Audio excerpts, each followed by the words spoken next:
आज हम देखेंगे त्रिभुजों की सर्वांग समता के आरएचएस प्रतिबंध से संबंधित कुछ मजेदार उदाहरण।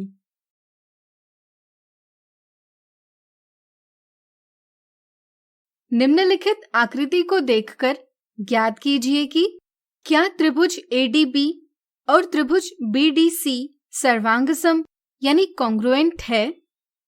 यदि है तो इनके सर्वांग समता के संबंध को सांकेतिक रूप में लिखिए। सर्वांग समता की जांच के लिए हमें SSS, SAS, ASA या RHS इनमें से किसी एक प्रतिबंध का प्रयोग करना होगा।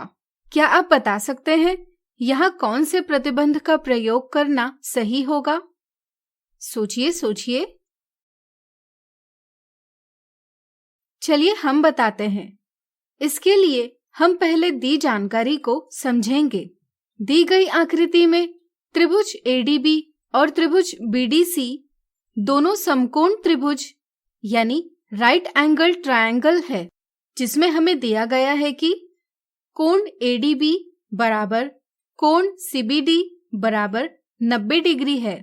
साथ ही साथ हमें यह भी दिया गया है कि त्रिभुज ABD का कर्ण यानी हाइपोटेनस AB और त्रिभुज BDC का कर्ण CD दोनों के माप 7 सेंटीमीटर है, यानी कि AB बराबर CD है। क्या आपको दी आकृति को देखकर और किसी बात के बारे में पता चलता है? सोचिए। बिल्कुल सही। इन दोनों त्रिभुजों में भुजा BD उभयनिष्ठ यानी कॉमन है, यानी कि BD बराबर BD। इससे हमें पता चलता है कि इन दो समकोण त्रिभुजों के कर्ण बराबर है और एक भुजा बराबर है। इसलिए यहाँ हम कह सकते हैं कि RHS प्रतिबंध से त्रिभुज ADB और त्रिभुज BDC सर्वांग सम है। तो चलिए इनके सर्वांग समता का संबंध सांकेतिक रूप में लिखें। क्या हम इसे त्रिभुज ADB त्रिभुज BDC से सर्वांग सम है लिख सकते हैं? सोचिए। बिल्कुल सही। हम इसे इस प्रकार नहीं लिख सकते। सही प्रकार से सांकेतिक रूप में दर्शाने के लिए हमें सुमेलन का संबंध समझना होगा। यहाँ कोण ADB बराबर कोण CBD बराबर 90 डिग्री है। इस तरह से हम कह सकते हैं कि शीर्ष D का शीर्ष B से सुमेलन है। यहाँ AB बराबर CD है और पहले हमने निष्कर्ष निकाला है कि शीर्ष D का शीर्ष B से सुमेलन है। इसलिए हम कह सकते हैं कि शीर्ष A का शीर्ष C से सुमेलन है। इसी तरह हम शीर्ष B का शीर्ष D से सुमेलन इस प्रकार दर्शा सकते हैं। संक्षेप में हम कह सकते हैं कि DAB का BCD से सुमेलन है। सुमेलन की सहायता से हम लिख सकते हैं त्रिभुज DAB त्रिभुज BCD से सर्वांग सम है। सुमेलन का संबंध ध्यान में रखकर हम इन दोनों त्रिभुजों की सर्वांग समता निम्न प्रकार से भी दर्शा सकते हैं। अगला उदाहरण, निम्नलिखित आकृति में यदि AB बराबर BC, YB बराबर BZ है तो RHS सर्वांग समता प्रतिबंध की मदद से कोण Y बराबर कोण Z है, यह सत्यापित कीजिए। दी गई आकृति को देखकर और सवाल को अच्छे से पढ़कर हमें निम्नलिखित जानकारी हासिल होती है। YAB और BCZ यह दो समकोण है।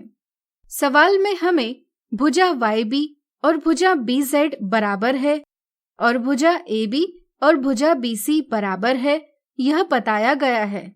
हमें RHS सर्वांग समता प्रतिबंध की अवधारणा पता है कि यदि एक सुमेलन के अंतर्गत किसी समकोण त्रिभुज का कर्ण और एक भुजा क्रमशः किसी दूसरे समकोण त्रिभुज के कर्ण और एक भुजा के बराबर हो तो वे त्रिभुज सर्वांग सम होते हैं। इससे हम यह कह सकते हैं कि त्रिभुज YAB और त्रिभुज BCZ RHS सर्वांग समता प्रतिबंध के अंतर्गत सर्वांग सम है। यहाँ शीर्ष Y का शीर्ष Z से सुमेलन है, शीर्ष A का शीर्ष C से सुमेलन है, शीर्ष B का शीर्ष B से सुमेलन है, यानी कि YAB का ZCB से सुमेलन है। इसलिए हम कह सकते हैं कि त्रिभुज YAB त्रिभुज ZCB से सर्वांग सम है। ध्यान रहे, यहाँ त्रिभुज ZCB और त्रिभुज BCZ एक ही त्रिभुज है। आपको याद होगा कि हम किसी भी बहुभुज यानी पॉलीगॉन का नाम अलग अलग प्रकार से लिख सकते हैं। शीर्ष Y के शीर्ष Z से सुमेलन के आधार पर हम कह सकते हैं कि यहाँ कोण Y और कोण Z संगत कोण यानी करस्पॉन्डिंग एंगल्स है। चूंकि सर्वांगसम त्रिभुज के संगत भाग समान होते हैं, इसलिए हम कह सकते हैं कि कोण Y बराबर कोण Z।